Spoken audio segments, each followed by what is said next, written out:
पहले वाली वीडियो में हमने यह समझने की कोशिश की थी कि परमेय संख्याएं किसे कहते हैं। अब मैं दूसरा वीडियो जारी कर रहा हूँ। यह भी कक्षा 9 उत्तराखंड बोर्ड की किताब का है। प्रश्नावली 1.1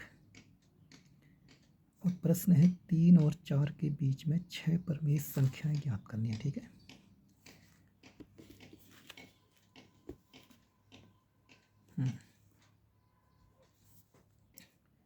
तो सबसे पहले हमें यह समझना चाहिए कि 3 और 4 के बीच में कितनी भी परमेय संख्या हो सकती है। ऐसा नहीं कि एक ही हो, 2 हो, 3 हो, 4 हो। मैं ज़रा 3 से बड़ी कुछ संख्या लिखता हूँ जो 3 से तो बड़ी हैं, 4 से छोटी हैं। देखो लिखता हूँ 3 से बड़ी कुछ संख्याएं। यद्यपि ये सवाल का हिस्सा नहीं होगा, आंसर का हिस्सा नहीं होगा, लेकिन समझने के लिए बहुत ज़रूरी है। 3 से बड़ी कुछ संख्याएं, 3 से बड़ी कुछ संख्याएं। ठीक है, कौन कौन सी हो गई? 3.15, 3.0, 3.21, 3.22, 3.23, 3.111, 3.1, कुछ भी लिख सकते हैं।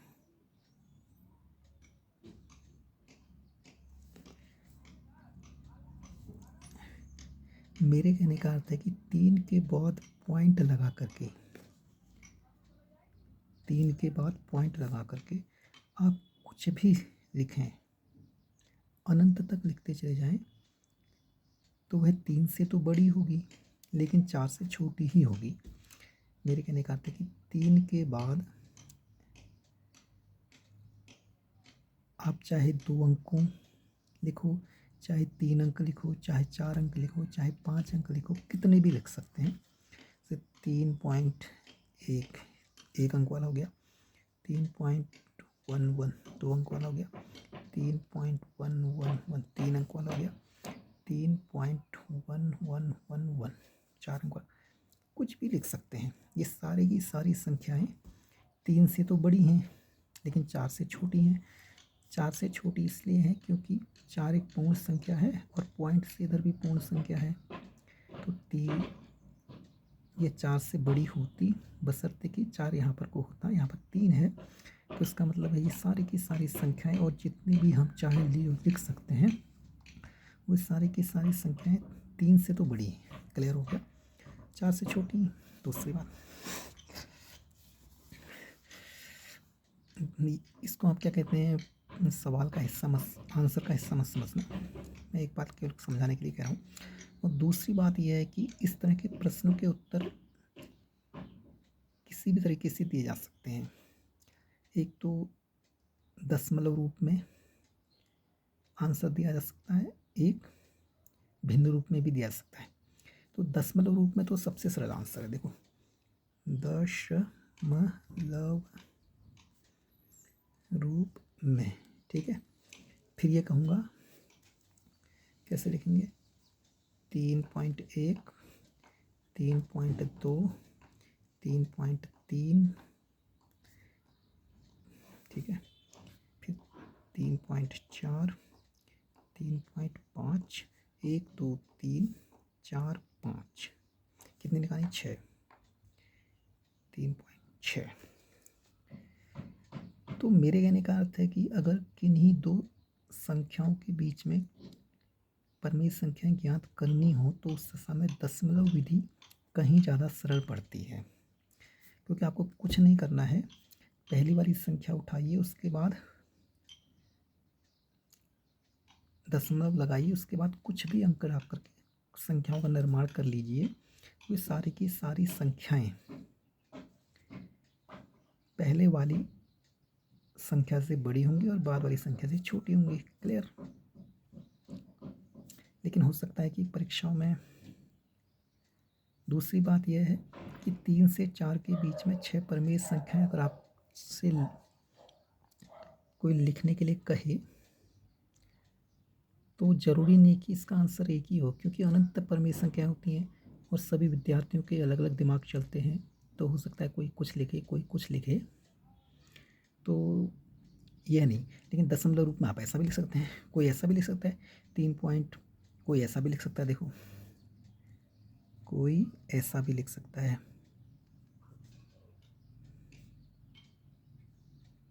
लिख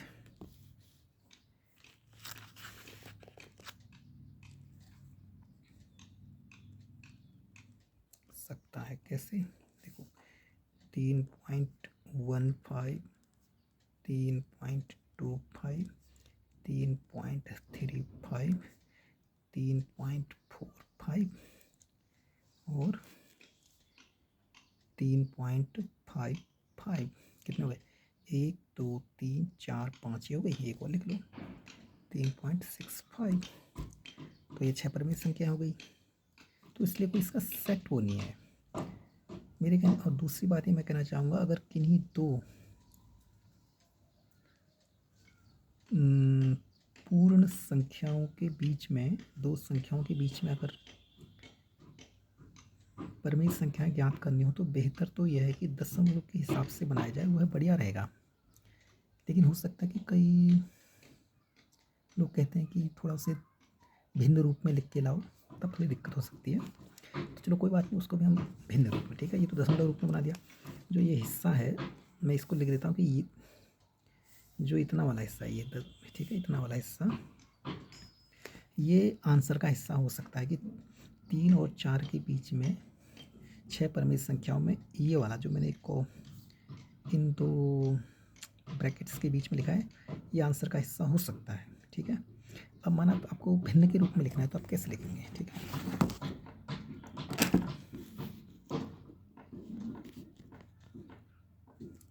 भिन्न के रूप में लिखना आपको 3 और 4 के बीच में 6 परिमेय संख्याएं, ठीक है। तो मतलब स्कूलों में ऐसे सिखाया जाता है, जैसे आपको 6 परिमेय संख्या निकालनी है, तो पहले आप ये जो ये 3 और 4 है, इसको लिखिए 3, इसको लिखो 4, ठीक है। 3 और 4 है, इसको कुछ नहीं करना है आपको, इसको भिन्न में लिख लीजिए। 3 और 4 को 3/1 ये हो गया और 4/1 ये हो गया, ठीक है। 3 और 4 को भिन्न रूप में 3/1 और 4/1 लिख सकते हैं। अब जितनी भी परिमेय संख्याएं निकालनी है, वो यहाँ पर लिखो। तो जितनी भी परिमेय संख्याएं निकालनी है, उसमें माना यहाँ पर 6 निकालनी है, तो उसमें एक जोड़कर यानी 7 से ऊपर नीचे मल्टीप्लाई कर लो, ठीक है। तो कितनी निकालनी परिमेय संख्या? 6। तो 6 + 1 बराबर कितना हो गया? 7, ठीक है। तो 7 से अंश और हर, चलो इसको 1 कर देते हैं, ठीक है, या लिख रहने दें। अंश और हर को गुणा करने पर, ठीक है। तो 3 × 7/1, 4 × 7, सॉरी यहाँ पर 1 नहीं, 1 × 7, ठीक है, क्योंकि 7 हर को भी मल्टीप्लाई करना है। 4 × 7/1 × 7, ठीक है। फिर क्या होगा? तो 3 7 कितना होता है? 21/7 हो गया, ठीक है। और 7 को 28/7, बस। अब कुछ नहीं करना है। देखो, 21 और 28 के बीच में जो जो अंक हैं, जो जो संख्या हैं, उनको क्या कहते हैं आप लिख लीजिए। अब कितनी संख्या बनी है? अब 6 परिमेय संख्याएं, ठीक है, 6 परिमेय संख्या। 21 के बाद कहता है 22/7, 23/7, 24/7, 25/7, 26/7, 27/7। देखो 1 2 3 4 5 6, आपको 6 क्रमिक संख्या निकालनी थी, बिल्कुल राइट हो गया आंसर। और स्कूल में अधिकतर ये ऐसे बनाया जाता है, और मैं चाहूँगा कि परीक्षाओं में अगर आप सॉल्व करेंगे तो इस तरह से सॉल्व करने की कोशिश करना, क्योंकि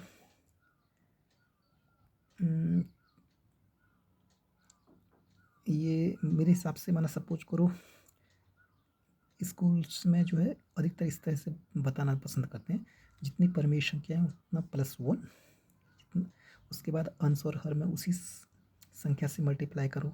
मल्टीप्लाई करने के बाद जैसे 21/7 आ रहा है, यहाँ पर 28/7 आ रहा है, ये कोई अलग संख्या ही नहीं है, ये 3/1 और 4/1 ही है। कैसे करके मैं आपको दिखा देता हूँ, जैसे अलग कर, तो यहाँ पर कर देता हूँ, ठीक है।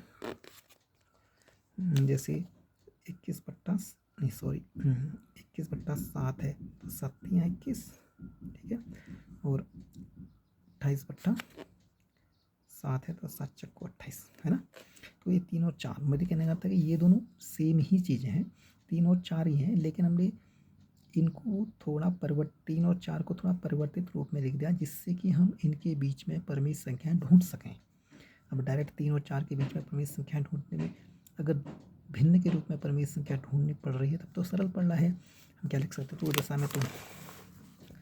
दशा में तुम 3.15, 3.25, 3.35, 3.45, 3.55 है ना, 3.65 लिख सकते थे, या दूसरा रूप 3.1, 3.2, 3.3, 3.4, 3.5, 3.6 ऐसा लिख सकते थे। लेकिन अगर सपोज करो भिन्न के रूप में लिखना हो तो फिर थोड़ा एक सेट फॉर्मेट बेहतर रहता है, जिससे कि लगा कि आपको थोड़ा सीखा, मतलब और तो कुछ नहीं।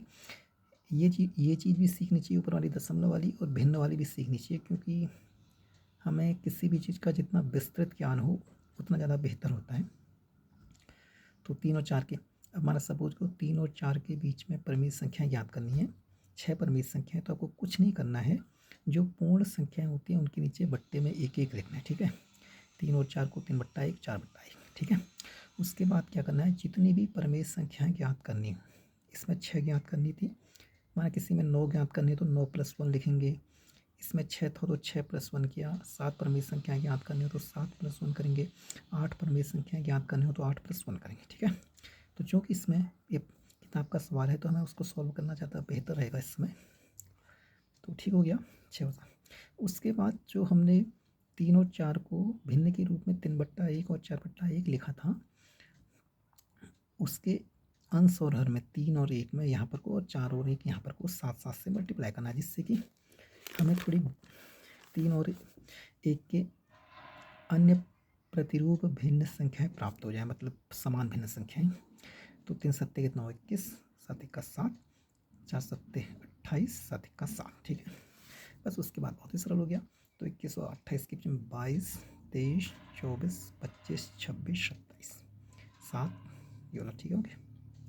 तो मुझे लगता है कि जैसे माना सपोज भी कहते हैं होमवर्क देने का होता है, तो आप लोग ट्राई करना है इसको। जैसे माना सपोज करो 2-3 सवाल दो इसमें, निम्न के बीच में है, निम्न के बीच में परिमेय संख्या ज्ञात करो, परिमेय संख्याएं ज्ञात करो, ठीक है। 1 2 3 4, ठीक है, 1 2 3 4 सवाल दे रहा हूँ। पहला सवाल है तुम्हारा 0.1 और 0.2, ठीक है, ये हो गया तुम्हारा 2 और 3, ठीक है, ये हो गया तुम्हारा 8 और ये हो गया 9, ठीक है, और ये हो गया तुम्हारा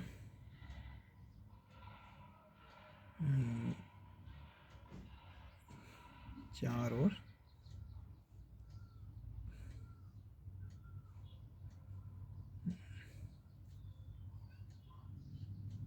3, ठीक है। लेकिन एक 4 बताना ना, जैसे 4 और 3 के बीच में निकालना है तो ऐसा मत कर देना कि परिमेय संख्या, चूँकि हमने पहले 6 और 7 के बीच में निकाली तो 6 पॉइंट कुछ लिखा था शायद, 3 और 4 के बीच में निकाली थी तो 3.13, इसके बीच में ऐसा मत लिख देना कि 4.1, 4.2, 4.3 मत लिख देना, क्योंकि 4.1, 4.2 तो 4 से बड़ा हुआ, हमें तो 4 और 3 के बीच में परिमेय संख्या ज्ञात करनी है, तो यह ध्यान रखने की आवश्यकता है कि तो ऐसा कर लेना कि 3 को आगे लिख लेना, 4 को पीछे लिख लेना, 3.1 3.2 हो जाएगा ना। और दोनों रीति से बनाना, ठीक है। कितनी कितनी निकालनी है आपको, 4 4 परिमेय संख्या, 4 4 परिमेय संख्याएं, ठीक है। प्रत्येक में 4 4 परिमेय संख्याएं और दोनों विधि से, और दोनों विधि से, दोनों विधि से मैं इसलिए कहना चाह रहा हूँ कि ये वाला निकाल सकते हैं आप पॉइंट, जैसे चलो इसको आप पॉइंट वाले में निकाल लेना, तो मैं कल समझा दूँगा बाद में, ठीक है। तो आपको ये घर के लिए होमवर्क के रूप में 1 2 3 4 क्वेश्चंस दे रहा हूँ। पॉइंट 1 पॉइंट 2 के बीच में निकालनी है, 2 और 3 के बीच में निकालनी है, 8 और 9 के बीच में निकालनी है, 4 और 3 के बीच में निकालनी है। 4 और 3 के बीच में निकालने के लिए ज़रूरी है कि पहले इसको 3 और 4 लिख देना, ठीक है। भिन्न के रूप में तो इससे ज़्यादा फर्क पड़ेगा नहीं, चल जाएगा क्यों, लेकिन 4 4 परिमेय संख्याएं ज्ञात करनी है और दोनों विधि से, यानी दशमलव विधि से भी, ठीक है। एक दशमलव विधि, दशमलव विधि और दूसरी भिन्न विधि, भिन्न विधि, ठीक है। मुझे लगता है कि सवाल आपको समझ में आ गया, ठीक है। तो सवाल क्या था कि 3 और 4 के बीच में 6 परिमेय संख्याएं परीक्षा में पूछेंगे, तो आप किस रूप में बनाना, किस रूप में, ये वाले रूप में। इसको मैं जरा कंफर्म कर लेता हूँ यहाँ से, ठीक है।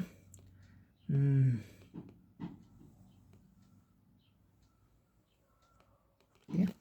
और आपकी जो स्कूल की होमवर्क की स्कूल की कॉपी होगी उसमें भी इसी तरह से बनाना आप, ठीक है। ये मैंने आपको जो ऊपर वाला जो दशमलव वाला है, ये आपको समझाने के लिए बोला है कि ऐसे भी बना सकते हैं। अगर परीक्षा में स्कूल में इस तरह के मान्य है तो कोई दिक्कत नहीं, क्योंकि प्रश्न तो राइट ही है, आंसर्स भी राइट है, लेकिन कभी कभी हो जाता है, ठीक है। तो आप लोग इस रूप में कर लेना, ठीक है। स्कूल में आप ये वाला बना लेना, ठीक है। परीक्षा में सॉरी, तो यहीं पर तक रहेगा, ठीक है। यहाँ पर तक ये यहाँ तक, क्योंकि यहाँ से तो क्वेश्चन है ना, ठीक है। कितना हो गया, मैं यहाँ पर निशान मार दूँ क्या, ये यहाँ तक आंसर है, ठीक है। ठीक, चलो ठीक है, फिर बेस्ट ऑफ लक।